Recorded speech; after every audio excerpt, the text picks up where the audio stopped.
and looks like our connection's not too bad. As usual, we have the exciting world of replacing Darwin, and then a part two, which is an update on some of the material at the moment of all the old ICR acts and facts that I've been plowing through for the purpose of volume 2 of The Rocks Were There. As you know, we've been going through this long chapter where cute little charts get put up. Oh, and I keep on forgetting. Thank you, all of the patrons. You can see the patron thing on the screen. Now I can stop sharing. I tend to go through my bit a few minutes before I realize, oh, I've still got that window up. Never mind. As you know, you've been seeing this little operation every bloody little week. And these charts are all about the same thing, which of course they are because he's constructed them to be that way. Basically, Jeanson takes a sliver of genetic data from extant organisms and a small grouping of those to boot, and plots them out where he simply scrunches them up, where by definition, if he just arbitrarily anchors them, hi, Barbara, if we arbitrarily anchor them at the flood, then therefore everything that's happened over however long of a period that genetic data related to will map into probably a fairly a linear line, because speciation tends to occur relatively monotonously, maybe every 5-10 million years, something like that. But if you compress it all down, it's going to look kind of like a straight line, more or less, sort of. And that's all he does. This one, he's on to turtles. At least one family of turtles, and therein lies a tale. It's the Emydidae, which are a group of turtles that live in a variety of areas in the tropics, and there are about 62 species known, of which he has got 30 dots on this chart, which means he's only dealing with about half of them right off the bat. And even those are shown kind of speciating in a curious way, because the line doesn't actually start until about 200 years after the starting point, which would be after the flood. And then they run on for like 1,000 years. So he has them appearing roughly from 2150 BCE and concluding somewhere around 900 BCE. Okay, well, as usual, there was diddly squat source citations in his book that related to turtles or to this particular family of turtles, which turned out to be rather interesting, because you have to ask why he's regarding them as a family and therefore as a kind, because the creationists tend to fall with that loop. And that's because in the 1980s, part of the reason that turtles are often prone to do hybridization and all that, which has made working out their phylogeny at the tight genus level sometimes tricky, as the various technical papers that I will be alluding to has drawn in, and I'll have links to all of those in the video description. But the fun and games comes from the fact that it was in the 1980s that systematics had progressed to the point where that particular family had formerly been thought of as part of the Emydidae family, which are exclusive to the Western Hemisphere, as opposed to the Emydidae that live in the tropics and subtropic area of Asia, Europe, and North Africa. And so they were now regarding them as a separate family. And so along comes Jeanson, who apparently decides, well, golly gee, it must be a kind then, right? Okay, goody gumdrops. Oldest of the papers that I'll be linking to is one from 2004 by Spinks, who's been one of the major researchers in turtle systematics. And then there's a much more recent phylogeny of turtles in general, to put all of those into context, from 2021. And then a 2009 paper on some of the detailings of speciation in this area. And the point is that the divergence of these groups goes back for like 20 million years or so. So that's the time frame that exists for the actual data field, including fossils, by the way, which is not a gigantic number of fossils, but there are some, and they're alluded to in some of the papers that are going on that. Gee whiz. Isn't it nice to know that Jeanson's idea of what constitutes a kind is ultimately derived from what the regular scientists define to be a family? Not anything coming as a revelation from a creationist analysis, but merely hitchhiking on the systematics that he doesn't even allude to because he doesn't get into any of the areas that allude to it. So part two, as I was saying, I'm going through the Acts and Facts for Rocks Volume 2, and I'm now in my research have finally caught up to like 2019. And there's a bunch that we've already cited in the previous works that come from more recent than that, but I'm filling in the little bits and pieces, and particularly because a lot of the cosmological stuff, particularly Jake Hebert and Jason Lyle, are constantly being churned along in their more recent apologetics. So all of that's going to go in the new book. This particular one is one from back in 2012, Frank Sherwin, who was in Spokane like last month, dithering at a creationist conference where I'm sure he would have touched upon some of the same things that he's been dithering on in other areas. Anyway, this particular one had to do with the issue of how useful it is to see older creationist works, to see whether or not they've done anything since then and what's happened in the sciences. So this 2012 piece happens to relate to vertebrate immunity issues.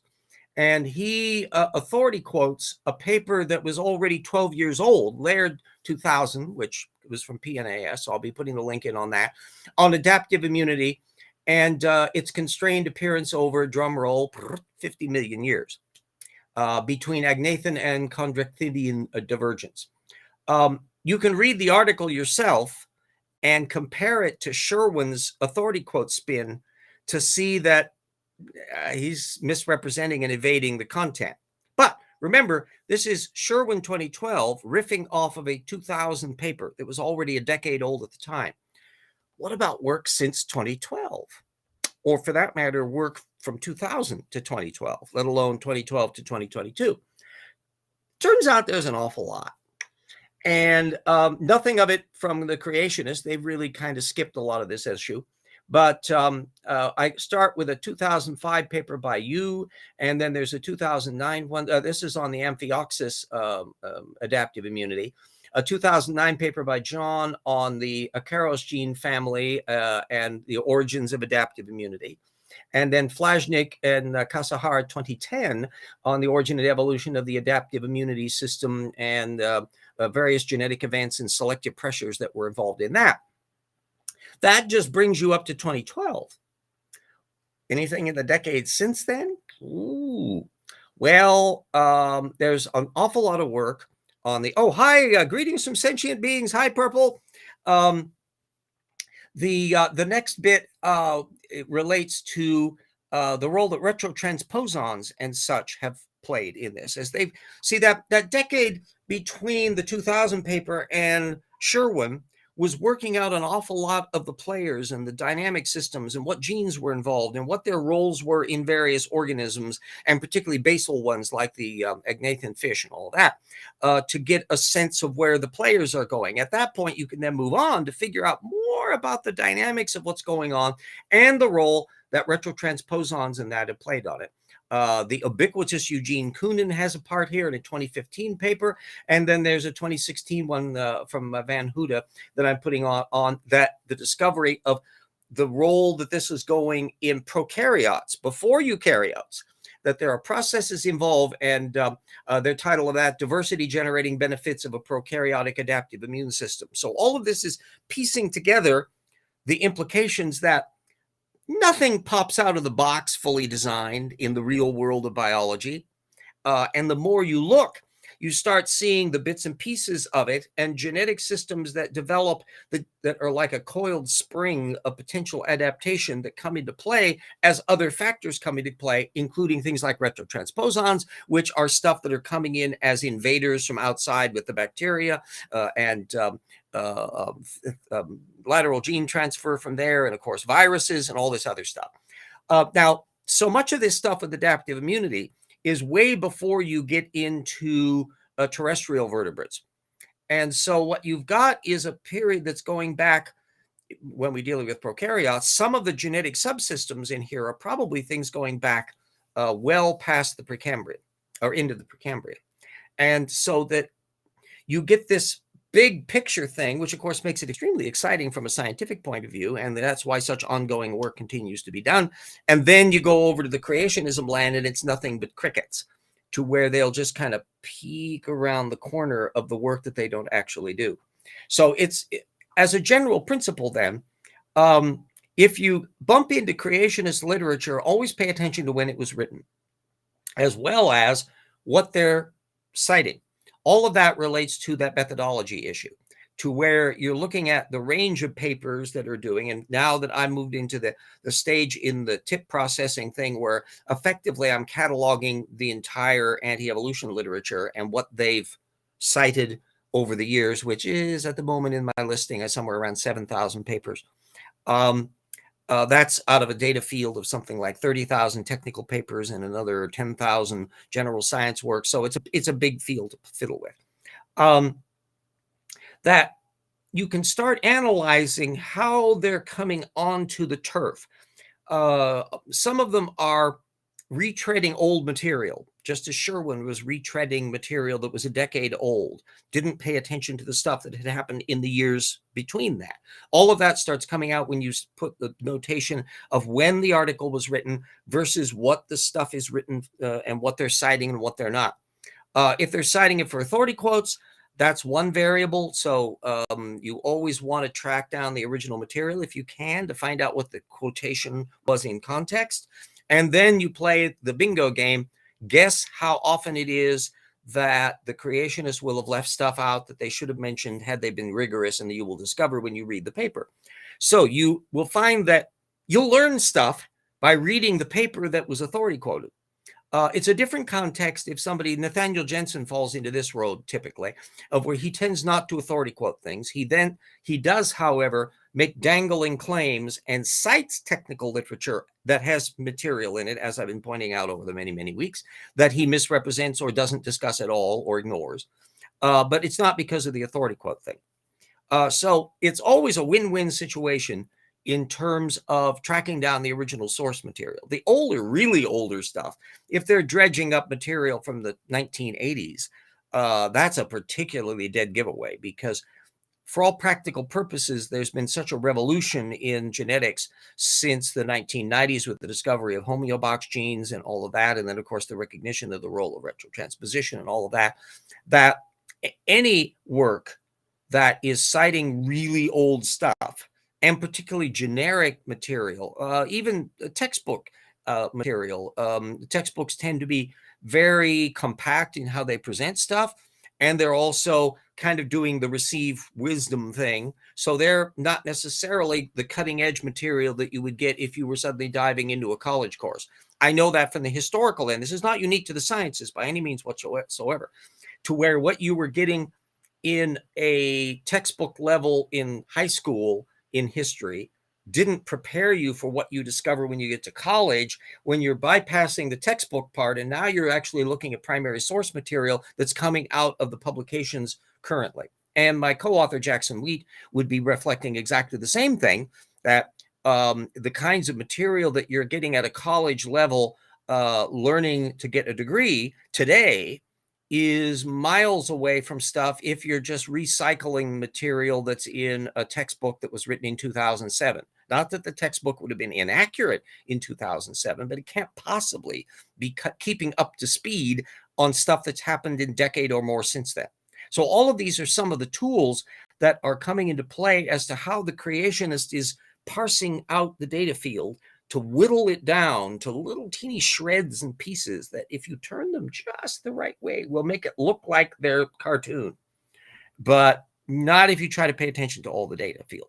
So that's one of the great lessons that I would recommend that anybody go into. And I keep banging this drum that anybody that has a particular interest in a particular field, whether they're going for a degree or whatever, and you find that there are people who make weird claims about that sort of stuff. Somebody in astrophysics, for example, it's much more knowledgeable on this topic than I would be able to come in and look at the fiddly bit details of astrophysics arguments by young Earth creationists in a way that is probably above my pay grade in terms of what we're going to be discussing in Rocks Were There Too. However, it's still perfectly feasible for just lowly little scholar or anybody that operates with sound method to burrow into any topic, including ones that are extremely sophisticated, to see how they're dealing with source material.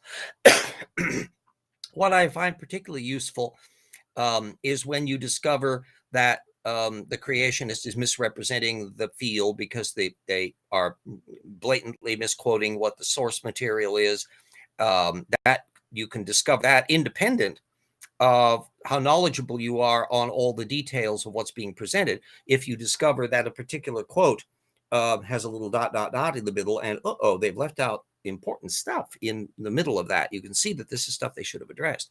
So it gets into an awful lot of these little turf areas. Another area that going through the old back issues of Acts and Facts has reinforced is how gobsmackingly repetitive creationists are. And so you get, oh, yes, Doc Fair's boss let me off early. It's only 17 in a row for me. Yes, there. No, I do not envy you in the least there. I find it's so delightful to be able to be in retired mode, although technically speaking, I'm as busy as I ever would have been when I was still employed. But here I'm doing the thing I love doing and contributing something that I think is valuable, rather than simply going through and doing the stuff that the company wants you to do to make sure the widget gets delivered on time and all of that. Oh, yes. Oh, that one is just almost a cottage industry, Purple. AIG loves to report on headlines without ever bothering to read the article. And that you find that is a not uncommon behavior for Tortugan minds in general.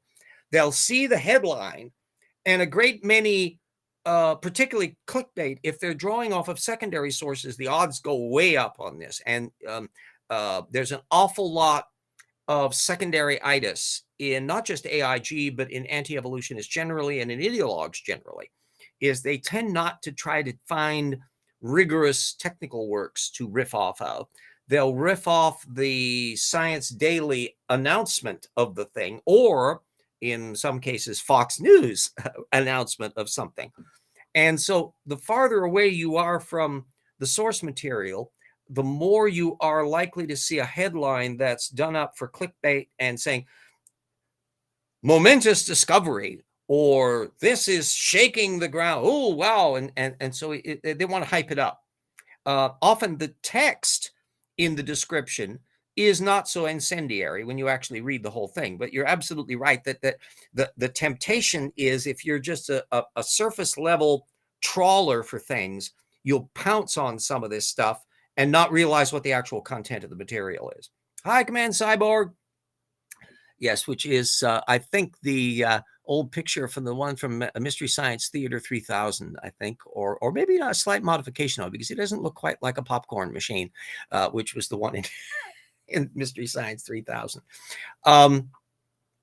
Anyway, it's all diving back. And now that we're about ready to hit the election season, although a great many of us in Washington State, and I've already voted, I've dropped my little thing off at the drop box up at the library, so that's taken care of. So we're still getting a barrage of advertisements, pro and con, various candidates, Democrats and Republicans.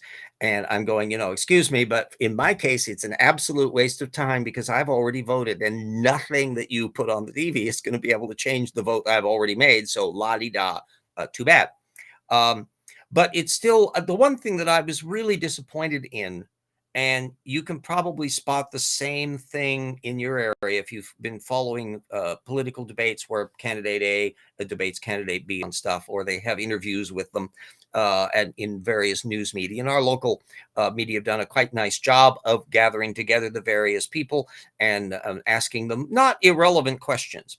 But it is the case. Yes, Barbara. Yes, correction, gumball machine. Yes, you're quite right.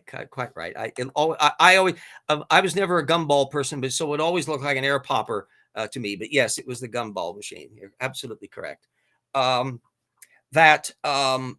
would like to see more methods questions asked, or in some cases, any methods questions asked, because what you get are questions about what people's policies are, and to some extent, what would you do, or how would you do things differently, or whatever. Not how do you assemble your data when you have a position based on what. Where did you get the what from? Did you check to see if the what was accurate? And the problem is that there's an awful lot of people out there who are not very good at the what part, which is the source methods basement level. We're in quite the same Looney Tunes layer as they are in Arizona and some of these other states, where there are outright election deniers that are running all over the place for positions, and therefore who wins the election is really important. We've still got matters of representatives as to whether or not to end up Democrats losing the House or not, Democrats losing the Senate or not, and how that's going to play out for the rest of the Biden administration, and how much the loony legislation they might try to put in that won't be put in because Biden can veto it. All of that's to the side. I'd love to see more people stressing the needs to do source methods questions to help vet out candidates way before, even preferably in the primary season, to make it clearer whether or not people have even remotely sound method. I would contend that if somebody has a really loony position, they're going to end up having loony methodology. Try asking Marjorie Taylor Greene about the sources she relies on. I mean, any? And so this bit that you get where, well, do your own research. Well, we're asking whether you do your research. And don't feel incautious about it, because after all, if they're already in political office, there are employees. So even though Marjorie Taylor Greene is in Georgia, she's paid at the federal level. She's my employee. And therefore, I have reason to think that I should be able to ask for this. I know full well they don't respond to this. And this is true pretty much across the board. Very big celebrities and politicians and that typically don't wade in on Twitter, for example. But they can never say they were not asked. And if enough people are asking them again and again, okay, shut up about this source methods thing. You know I can't do that. That's the whole point. That should we have people in public office who can't figure that out, who won't offer the documentation for their position, who maybe have never had documentation for their position, or offer cockamamie partisan document. Jim Jordan just threw out this thing that he's going after about how the FBI whistleblowers and the supposed corruption of the FBI, which is literally 1,000-page report, which you can download, by the way, that turns out to be almost entirely repeats of letters that these people have written complaining about this sort of stuff. But how much of that's actually real is quite another matter. And this same sort of thing has occurred in partisan cases before. The umpteen different Benghazi hearings that were held, the climate science denialism that was done by Senator Imhoff when he was in the Senate, and all of that. This happens over and over again. So just because a congressional report is a congressional report doesn't mean it is not blowing smoke rings. David Barton, the pseudo-historian, was called as an expert witness on climate science, of all things, for one of Imhoff's hearings. I think it was like 2007. So you get into some real fun games, and all of that is ultimately source methods, because you can look to see, oh, they make a claim. There's a footnote. What is that to? Is it anything reliable? So sound methods, you can't get to admit they even have any plans. Yes, that's another one that I've been playing on Twitter, with the fact that you get tons of complaints, but no actual policies. Now, inflation is the thing that has been bothering people quite justifiably. But I'm an old fart. See, definitely old fart. And so I remember the 1970s stagflation and what caused it and how it was ended. And it was a bumpy ride. You would have people, since it was over by early 1980s, it's there for 40 years. So anybody that's really 50 and under has never experienced an inflationary cycle in the United States. So they have no idea how to handle it. And so a 3, 4, 5, 8% rise. The stagflation in the 1970s hit 15%, double what we have. And it was the reason they called it stagflation is because it dampened the economy down at the same time that it was producing an inflationary spiral where you might as well buy it now because it's only going to be more expensive 6 months from now. So there was a vicious cycle going on in there. And it was started initially by President Nixon, who decided in his wacky ways the inflation rate was up to like 4%, and this bothered him. So he put in wage and price controls, which turned a 4% inflation rate into a 12% inflation rate. And it kept on creeping up under his successor, Ford, after Nixon resigned, and then also under Carter. And although Carter was doing a variety of things in relation to freeing up the market and getting rid of price controls on things and breaking up AT&T, there was a whole bunch of stuff that went on during that period. But it wasn't sufficient to be able to resolve this thing. And by the time then you come in, Reagan became president, and Volcker, who was head of the Federal Reserve, realized, oh no, you're going to squeeze out this level, you were going to have to bite the bullet, and you would have to trigger a recession. And so tightening interest rates, which got way higher, I seem to think they went up to like 20% or something, much higher than what we're talking about now. And it generated a full-out recession. And they recognized they were going to do this. Reagan came out and said so. And get it over with, get it passed. And it had 10% unemployment. Let me repeat that, 10% unemployment. So I've been making a point of trying to ask the little rhino Trumpistas, are you recommending we do something like that now? I mean, you're still, we're in a recession. No, we're not. No. And in fact, we still have excellent employment things, and it's blipped up a tiny bit, and we have a fairly strong economy growing. In other words, it's very different from the dynamics of what was going on in the stagflation period. And if we can squeak along that way, mild, soft landing, then that's a desirable thing. So would any Republican recommend doing what Reagan did, pulling the brakes on fiscal and monetary policy, and trigger a giant recession, which gets a big unemployment rate and so forth ticking up, and go with that? Are they recommending Biden do that? Crickets. They have no idea. They just say, we have to end spending problems. Which spending? Do you have something in mind? Is it my Social Security check? Or are you going to say something bad to General Dynamics and defense contractors? I mean, what exactly do you have in mind? Can you be a little more specific? And the problem is an awful lot of them, like Tim Scott and others, behind the scenes want to do exactly the entitlements bit. Idiot program that he wants to do, which is to have all of the entitlements up for renegotiation periodically, like 5 years or maybe even annually. Oh, yuck. Wow, that's a mess. Of course, it's going to throw, I would think AARP ought to be positively furious over that, because all the discussions of means testing, Social Security, and all of that hits a third rail when it comes to them. So we'll find out that yes, they want, yes, or find ways to get rid of it. And you still have, I think the majority of even the rhino Trumpistas still kind of are okay with having Social Security, kind of, sort of. The problem is the kind of, sort of part. But there are still some ideologues in the Republican Party who have long wanted to privatize it and think that it's much better, and offer Chile and other places as an example, and go with like invest in the stock market or something like that. The reason why we have a Social Security system, and by the way, I'm going to mention a thing. I'm a free market capitalist guy, but the fact is, Social Security system was originally proposed by socialists, the ones in Minneapolis and that were mayors of cities and the like. They suggested this as the proposal, and they revised the title a little when you finally got down to the Roosevelt administration, where it became Social Security. But the point of it was that old age poverty was really a serious problem, and that this would eliminate that, and it did. Let's be clear about it. That if you look at the level of poverty among older people, old farts my age, back in the 1930s and 40s, that is a thing of the past for all practical purposes.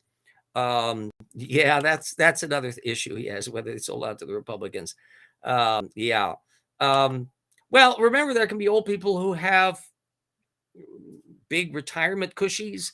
if they've been involved in industry where they are at the top echelon of management, they've done gangbusters over the last decades with the tax programs. Jeanson, who's been writing a variety of things critical of Donald Trump and others, has been keeps analyzing the data from the wage issues and tax benefits and that. And boy, the Trump tax bill was a big boon for them, as anybody ought to think about too. But that gets us into a whole other network of things. So anybody that has a progressive eye to having people get by better than they are had jolly well better have an experience that's going to not vote for people who show absolutely no sympathy or understanding of this problem and are never going to get any sympathy or understanding of this problem. So that's how that methodology comes in terms of checking to see whether your local politician has sound method. Not even it's beyond even if they have sound policy. They might have a sloppy Tortucan mind and still come up with accurate policies now and then. That can happen. You can map onto things that are true and still have a Tortucan mind. So you need to go beyond that to the degree to which they are flexible and deal with changing circumstances. In our state, for example, we have a lot of issues that are complex ones to resolve.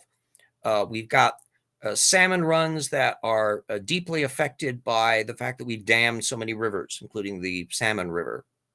And salmon are having trouble getting back up the Salmon River. And even though you make little fish ladders and things, it turns out the temperature of the water makes a difference. And if water is warming up because of global warming in the oceans, it can cross a threshold that's screwing up the salmon cycle even out in the ocean. So it doesn't matter how many little fish ladders you have going up in the bed. And in the long term, there may be the need, because we're heavily dependent on hydroelectric in air, and for good reason, and it's non-polluting. It doesn't produce, in the sense that it isn't producing greenhouse gases and that sort of thing. It's not producing nuclear waste in the way a nuclear power plant would. And so there's a reason why we're not exactly anxious to dismantle the dam systems that we have. Now, other places are facing a different dynamic. You've got the fact that the Colorado River is drying up. And there are rivers in China and other places that are drying up. And so it looks like the Columbia is still, which comes out of Canada, and therefore has a different drainage network that it may weather these climate fluctuations in a way different than the Mississippi River, that's had dry downs that are very, very disconcerting. Plus the fact that the river kind of wants to go where the Army Corps of Engineers doesn't want them to, because people tend to live there. And I'll bet on the river winning. We're all facing all of these things. I had driven past Glen Canyon Dam coming back from the Grand Canyon last year. And boy, you could see how low the water level was there and at the Hoover Dam. And it may reach the stage where the Glen Canyon Dam may actually have to be closed and basically breached, so that they just let the water run straight down so they can still maintain enough water down at the Hoover Dam to be able to still generate the power that they need to handle that area. And so you'll get the Glen Canyon back. Whether that may reach the stage where some more affluent people will actually want to dismantle the bloody dam completely, we'll find out. It would be kind of weird to be down there and you'd see this great big wall sticking up as the river is very low, and then there's all of this thing stuck up there as like a strange barrier. So it's going to be an interesting circumstance as we move into the 21st century. And when I look at the kind of glib ideology, the terror that seems to be running through, smug terror running through some of the Republican Party over electric cars. My gosh, they are in a panic mode over this. You'll want to get used to using the term ICE cars, internal combustion engines. Those are the old style cars. I still have an ICE car, but it's a hybrid ICE car. It's not a plug-in. But even at that, at 45 miles per gallon, boy, that has meant that the price fluctuations of gas haven't really affected me a lot. Even when gas, the last time it hit $4 a gallon, which was like in 2012, there was a little blurb that was going on with the oil production states and all of that. And you ended up with $4 a gallon gas. I know that the people at work where I was who had Suburbans were having hemorrhages when they were trying to fill their gas tank up. Whereas I had, not a problem. I stick in 3 gallons of gas and that'll do me for another month. So that's, $15, $20. Yeah, it's not a big deal. I can manage that. And so it completely changes the dynamic of things. The fuddy-duddies that can't get used to these things are going to find the rest of the century increasingly inexplicable. But pay no mind to them. The fuddy-duddies have always been fuddy-duddies. The example that I would bring up with some of the ones, I think with Kevin McCarthy and others, when they would be screaming about this stuff, is we've already gone through this transformation before and we can do it again. You think automobiles had been around forever? No. And up until the arrival of the Model T Ford in 1907, automobiles were not a mass market item. They were a luxury item at price levels comparable to the most expensive of Teslas and Rolls Royces. You could easily have a car that would be $3,000 or $4,000 for a good automobile in pre-World War I times, and that's $200,000-$300,000 prices by modern day levels. And anyone looking at these elite devices, in fact, Woodrow Wilson fumed in 1906 that automobiles, yes, driving from Minnesota to New York in 2009, I paid $385. 54 all along the way. Yeah, it varies. The Pacific Northwest has relatively, in fact, all the states along the West Coast have fairly high gas prices. And it's because of the relationships, that how few oil refineries they are and the pipeline differences and all that. Oh, yes, there's indeed, yes, the lady that had at the Campbell Mansion bought an electric car in 1900, and it is on display there. Basically, it's a cute little carriage with little wheels on it. And somebody else who has a quite an interesting collection is Jay Leno.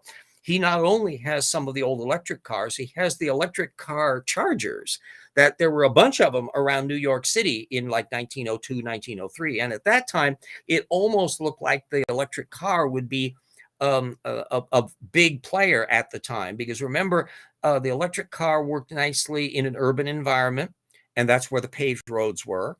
The idea that you would use cars to like go from city to city. Well, there aren't any roads. Why would you do that? Ridiculous. Where would you stay? Are there places, hotels and things along the way over these vast wildernesses? Have you ever tried to drive across? Even today, driving across huge swaths of the country is, farmland. There's no places to stay on there.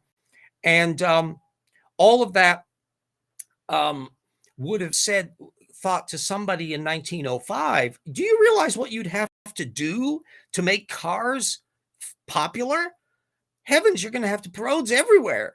You're going to have gas stations all over the place. You're going to have service stations and parts and all this industry that's going to have to develop to cater to all these cars. And how are people going to afford them? They're so expensive. Why, this is absolutely ridiculous. No, they're going to use the trolley cars and the horse-drawn cars to deliver things. We're not going to have cars. What are you going to do? It's like, what are we going to use these airplanes to like fly across the Atlantic Ocean? They can barely get off the ground. This is ridiculous. Don't be nonsensical. Well, all of this is going to be changing. And so the kinds of things as we're developing high-speed charging systems and changing in battery constructions, I can envisage 20 or 30 years from now that if you were stupid enough to drive too far over a very long distance and run out of your electric battery, you would call the AAA, and instead of somebody coming with a little gas station, they would have a thing that would give you a fast charge to get your car going again so that you would drive off somewhere. The other factor will be that I've been doing some little thought specking because I'm a science fiction guy. So I try to project into the future to figure out what people might be doing. And it occurs to me that gas stations in cities are probably going to face a big problem over the next 30 or 40 years. Because eventually it's going to reach the stage where who would recharge their car at a gas station? Why would you do that? You recharge it in your garage, you recharge it where you work, you recharge it where you shop, you recharge it when you're on the road. Why would you go to a local gas station, which will have some recharging things? So I can easily imagine that the number of gas stations that we see today will be way fewer 30, 40 years from now, because they're unnecessary, they're redundant. Now, on the road, that's a different kettle of fish. And so if anyone who's traveled, you'll stop at these big mega complexes that have places for kids to run around in a ball pit, and there's fast food places, and people are buying their overpriced food and stuff to be able to take on the road, and the big trucks have come in to refuel, and there's all of that going on, and you're in the middle of nowhere, these big plazas.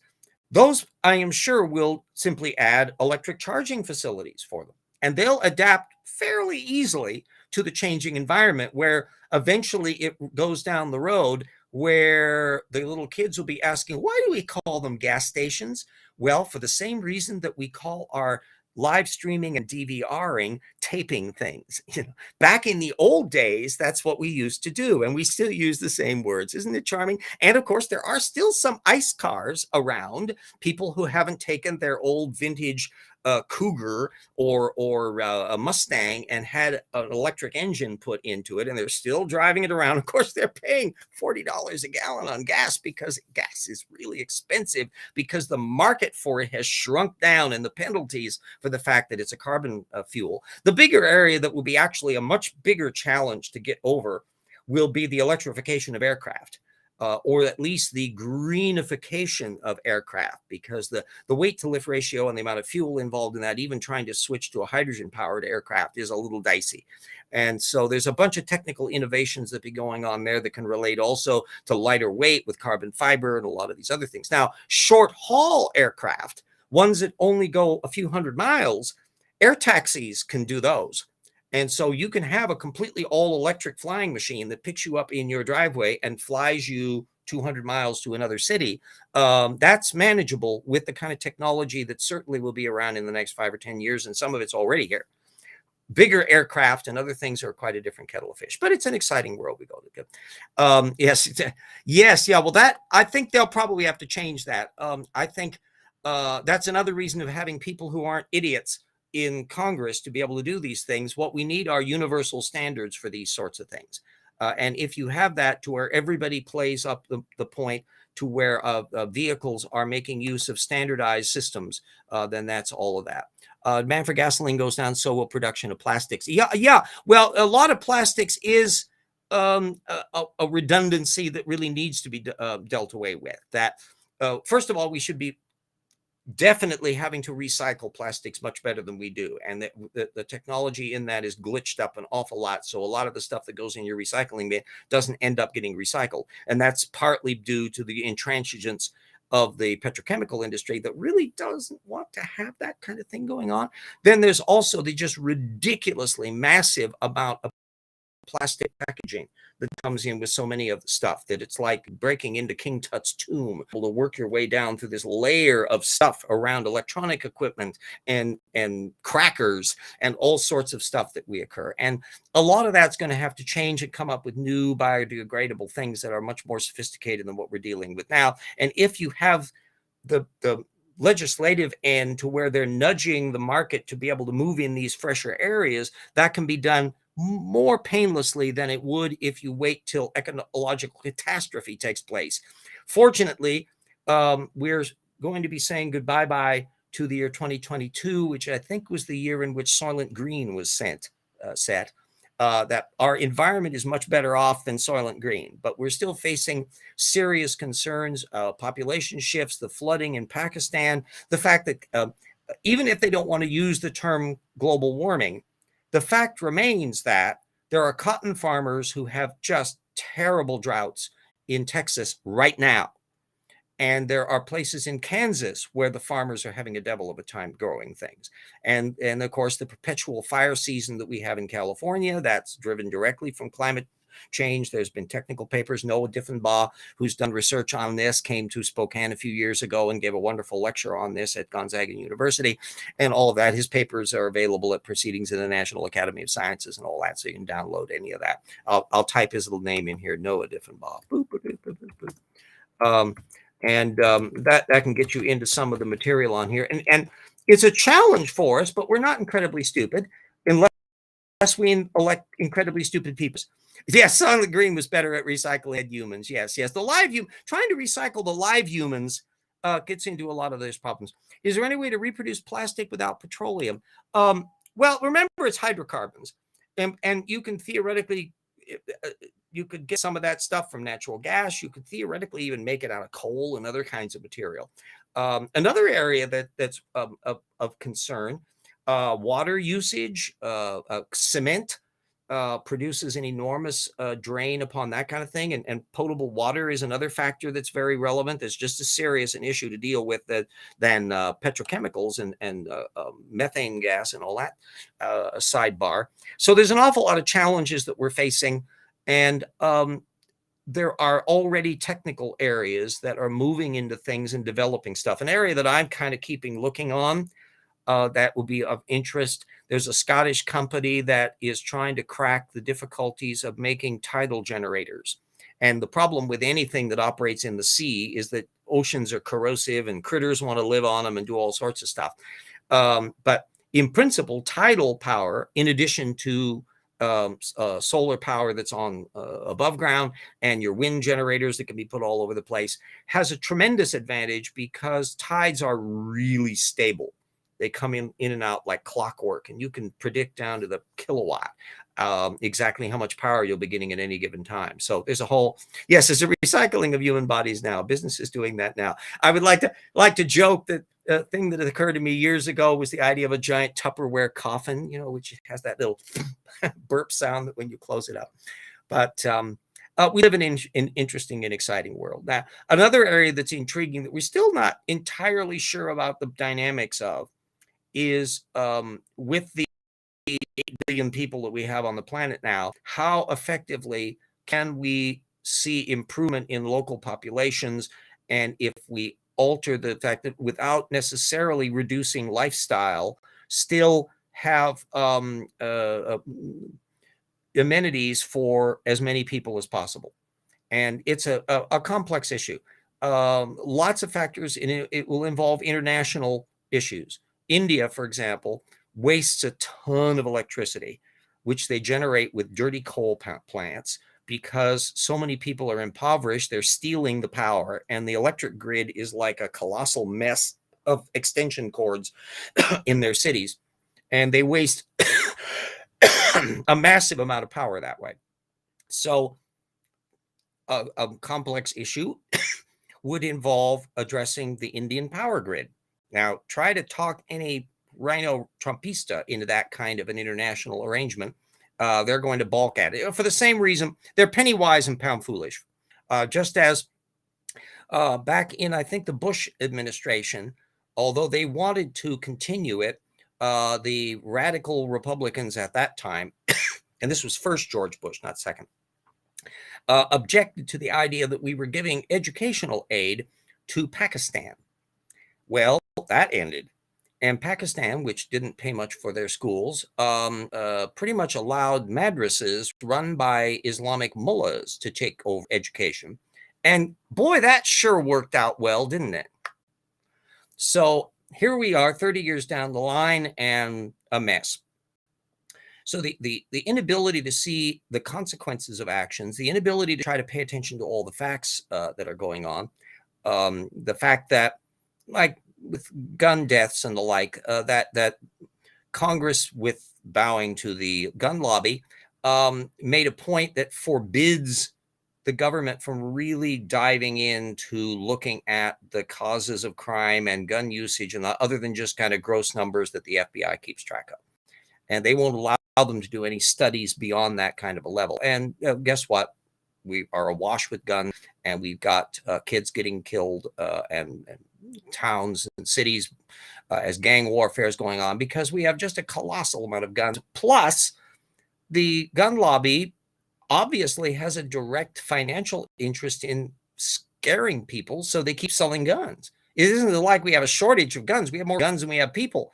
And given the number of guns that are available in gun shops around the United States, it's like we don't have product out there. This is, in some respects, the same idiotic counterpart of cars in the old days before the change in practices, where you had planned obsolescence, to where cars wore out over a few years. And so it was extremely rare when I was growing up to even see a car that was like 5 or 6 years old, and it seemed like it was an antiquated thing, and it was probably starting to rust away already. Whereas now, I always keep a track of this to see how many cars are on the road that are 10, 15, 20 years old. And they all look pretty much like the cars we still have now. And they, generally speaking, have a lot of reliability to it. And so we live in a very different dynamic. And so if you can nudge the market to do things that are moving in the right direction, that is a much more desirable thing than just doing draconian rules. And if you dilly-dally to the point of where you have to do draconian rules, well, that's part of the problem right in there. That's why I'm in favor of like CAFE standards for cars being higher as an industry-wide thing, and then the industry can figure out how to meet them, versus gas taxes, which is what they went in with a vengeance in Europe, where that, to my mind, is far too regressive, because the people who can afford the gas tax can afford the Mercedes. The people who can't. And so it's a much more regressive system that way. So anyway, that's getting on some of the little sidebars in here. So if you haven't voted, be sure to do so. If you're a youngster that happens to catch this, like somebody younger than Old Fart, it's your future, Buckies. And if you let the people in charge screw it up more, it's going to be harder and harder for you to live in a future that you want to not find uncomfortable. And so you jolly well better pay attention to that and ask better questions on that. In addition to, well, what are you going to do about inflation right now? How are you going to be dealing with things that are going to be affecting our life in years and years and years to come? Are you not going to want to buy Florida real estate because a third of the state's underwater? Could be that by the time you want to retire there in 30 or 40 years. Yeah, okay. So keep track of the science. Don't accept any wooden penguins. We're just about up to an hour on there. Oh, yes. Yeah, I know in my own experience on automobiles in the 1950s, I literally don't recall ever seeing anybody in my family or friends have an automobile that would be the equivalent of like 15 years old. Now, think about what that means. In 1957, that would mean a car built just as World War II was starting in 1941, 42. In other words, a car that was pre-war, pre-World War II in the 1950s was only 15 years old. Nobody that I knew had a car like that. Everybody's vehicles were just a few years old. And in 1957, if somebody's tooling around in a 1953 or worse, like a 1950 car, my God, it looked like something from horse and buggy era. It seemed ridiculously antiquated. And so this planned obsolescence designing that got into its heyday after World War II went berserk, to where it chewed up. Basically, it was 3-year model cycles. They would do radical redesigns on the cars. And that meant, in practice, they started running out of ideas by 1970. So you find more and more cars starting to look that way. I can remember also how uncomfortable cars were, how few features they had. My little Honda Hybrid has features that would have been considered absolutely luxury car item 50 years ago. And I know this because I know what luxury cars were. Try to find an automobile today that doesn't have carpeting, really good sound system, power windows, probably automatic headlights, temperature controlled air conditioning, plus gizmos they couldn't even have imagined, Bluetooth telephone connections and smartphone interfaces and backup cameras and all of that stuff. Even in the 1980s, air conditioning was not standard equipment on a Cadillac. It was an option.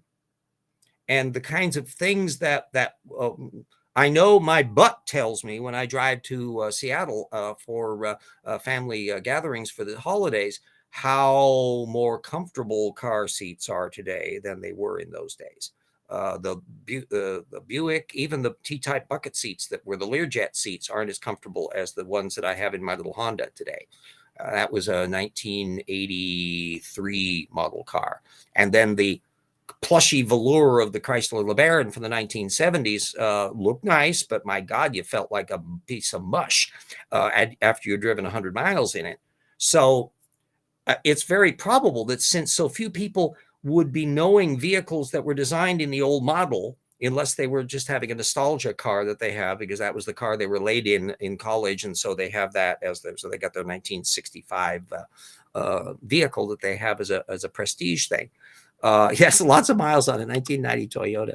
Yes, the levels of efficiency. Also, in terms of sheer mechanics, the fact that our cars can accelerate faster, have better braking, better handling, everything's been BMWized.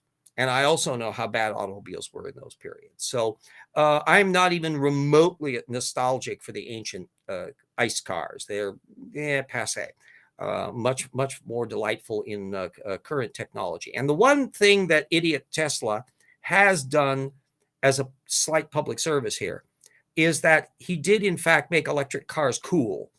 That you have the idea of electric vehicles as being really powerful and efficient and fast, to where if you want to have acceleration in a car, you get an electric car. It's hard to beat the acceleration on these things because it's instantaneous torque. And all of that's going to become ubiquitous as we move into this new era. And people eventually, kids down the road, will wonder what the hell was going on and why we call the gas station a gas station, even though we'll have changed the entire environment of it. So anyway, that's a digression on the show, and we'll be putting all the links and stuff up to the various papers that I alluded to. And then I should, even with the holiday seasons coming up, be able to probably hit an uninterrupted number of shows all the way into December. So barring unforeseen circumstances, it looks like we'll be able to handle that. So anyway, oh yes, yeah, the 2002 difference between, which is a 20-year-old vehicle. When I switched over from my 2000 Alero to the initially a 2012 hybrid, and then I got it traded in on a 2013 model, which is the one I'm still driving. So that's 9 years old. It was like night and day. Wow, how cars had advanced from 2000 all the way into the 21st century. And I think it's about the same circumstances that the sheer level of electronics and creature comforts, things that we now expect to have on an automobile, to where it's kind of tricky for the luxury cars to keep one step ahead, because so many of the stuff gets involved in vehicles all the way down the road. But from a sheer handling and safety characteristics, I would not trade my 2013 hybrid for an older model car, for love nor money. Why? So anyway, everybody stay safe. Election coming up. Try to avoid getting any wooden penguins, and see you next week, kids. Okay.